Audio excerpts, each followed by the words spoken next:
so I'm here making an updated video finally for information on the fall and winter litters coming up. I know so many of you guys have been messaging me, asking me what's going on for the fall and winter litter, and I know I had said in previous videos that I would have all this information up by now, but things have changed, and trying to figure out what to do exactly for the fall and winter litter and know what the plans are exactly so I can let you guys know without any question. And I have a list on my phone of things I need to go over, so I hope I get to answer all your guys' questions in this video, but if I'm unable to, then just go ahead and message me and I'll try to help you out as best as I can. So let's go ahead and jump right into it. So originally I was planning on having 2 litters of regular size minis and 1 litter of micro minis this fall, but unfortunately I'm only going to have 1 litter of regular size minis and 1 litter of micro minis. And the reason why there's a change in that is because I learned recently that Ella carries this gene that gives some of the puppies in her litter juvenile cellulitis, which is just a sickness that they can only get as puppies, and thankfully it's an easy fix and it doesn't affect them at all as adults, so that's a good thing. But I never want to breed knowing that there's an issue, especially if it's something that comes from the mom. So we decided to go ahead and spay her and retire her. So Ella only had 2 litters in her entire life, and unfortunately a few of her puppies did catch this juvenile cellulitis from her first litter. And after doing lots of research and talking to my vet, I did find out that it does have to do with genes. And we weren't sure at the time if it was from Louie, my standard poodle, or if it was from Ella, because at the time they had both bred for the very first time. So my vet recommended that I breed her with another male, which I used a stud for her the second litter. And unfortunately we did find out again that a few of her puppies caught the juvenile cellulitis again. So unfortunately, that makes it that Ella is the culprit for carrying that gene. Everyone's okay now, they're perfectly happy and healthy, but I don't want to keep breeding Ella knowing that there's a gene issue, even though it's something that's fixable easily and it's only something that affects them as puppies. I just don't want to breed knowing that there could be issues, whether it's small or it's big. I do not feel bad about spaying Ella. I think that's the right thing to do, and obviously Ella's okay with that because she has an early retirement. But unfortunately that just means I'm only going to be having 2 litters this fall instead of 3 litters. So originally I was telling you guys that I was going to be releasing the application this month in September to try to find more families for the litters that are coming up. And I knew at the beginning, even when I was planning on having 3 litters, that I wouldn't need to find very many because I already have people on the list waiting for over a year now for minis. I just knew that I didn't have very many spots to fill, but I knew I probably would because I was planning on having 3 litters. Unfortunately, since I'm only having 2 litters, as of right now, the list for both the micro minis and the minis is pretty full, but usually Meg has 10 puppies in her litter, which is a big litter, but last time she only had 5, and I'm not really sure why that is, but so far on her list I have about 6 people. So I'm not really looking to fill in more people as of right now because she might only have 5 like she did last time. And also for Pride, she had 5 in her litter last time as well, and I have 5 people on her list of micro minis waiting. So at this time, I'm holding off on finding families because I might not have more than 10 puppies combined between Meg and Pride, but if they happen to have more puppies, then I will definitely be looking for more families, but I won't be able to do that until after the puppies are born and I know how many families I need to look for. I will let you guys know as soon as the puppies are born how many puppies there are and how many families I need to look for. Please don't be discouraged by that. Keep checking in. Most likely I probably will need to find more families because like I said, usually she has more than 5 puppies in her litter, but we're just gonna wait because I hate promising people. I try to be conservative on the list and I don't like to promise things before things are actually here as much as I possibly can.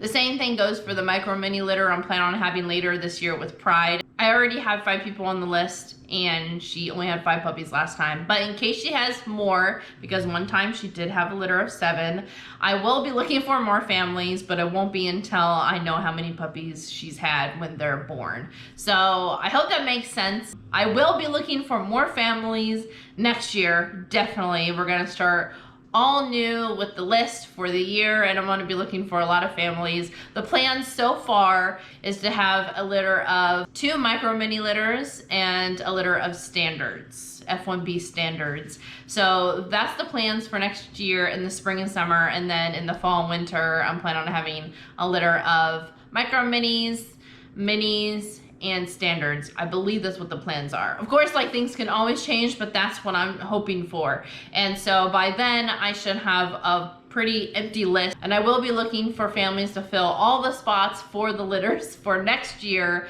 So definitely be on the lookout for that. I'm not going to be talking more about that until it gets closer to the time, but that's kind of like briefly what I'm planning for next year. So like I said, I like to be conservative on the list, but I try my best to accommodate as much as I can with people who are waiting for puppies and wanting puppies from me. So I've also made some changes to the application process, not really so much on the application itself and how I pick people from those applications, which I'll explain about in a little bit here, but more so on the list itself. So in the past, I would have everyone fill out the application at the time that I was looking for families who was interested in a puppy from me, and I would have one list, and that list consists of all sizes that people were interested in.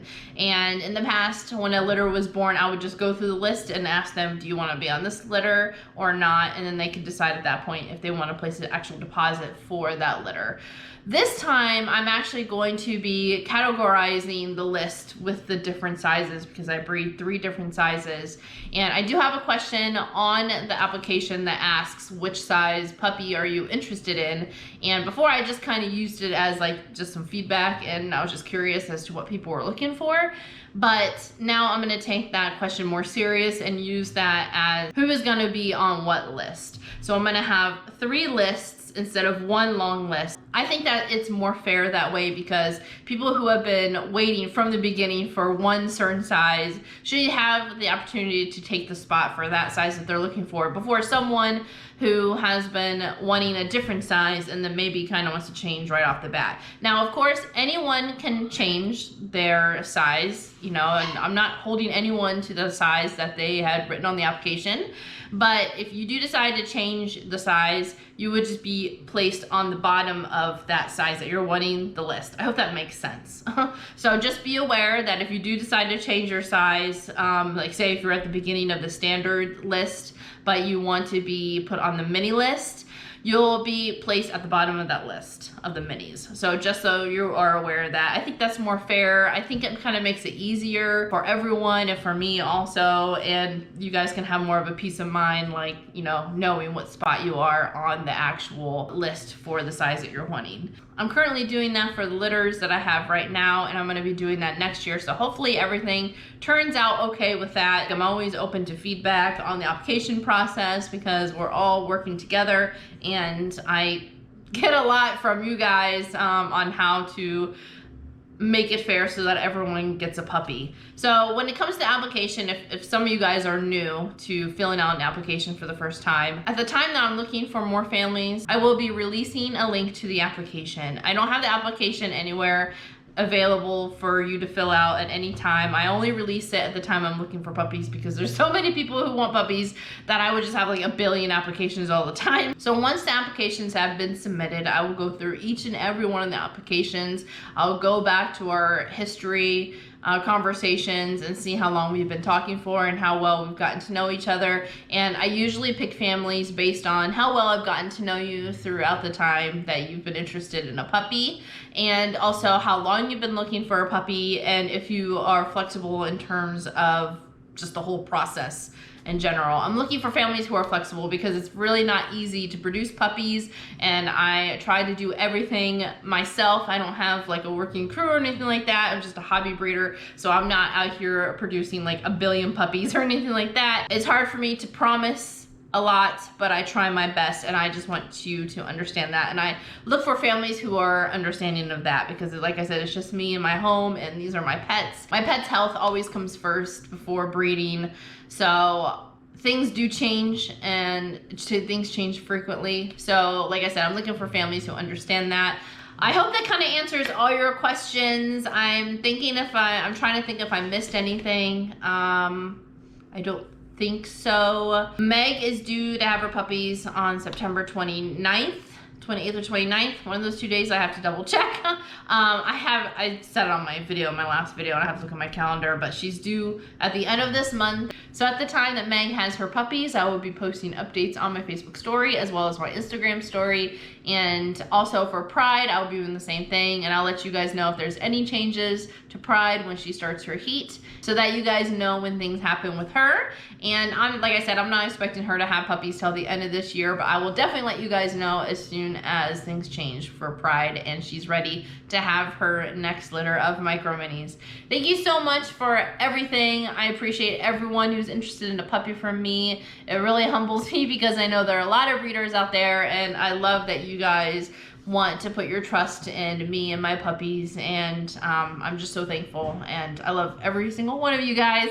So if you have any questions or anything at all, please message me. I will try my best to get back to you. Sorry I haven't been answering your emails this past weekend. I've been out of town visiting the Amish, which was really fun. But that's why I haven't been on the computer, but I'm back at home now, and I'm here to answer your questions, and I'm just gonna prepare for Meg and her puppies coming up at the end of this month. So thank you so much for everything, and if you have any questions, message me, and I guess that's it for now. I will see you in the next video.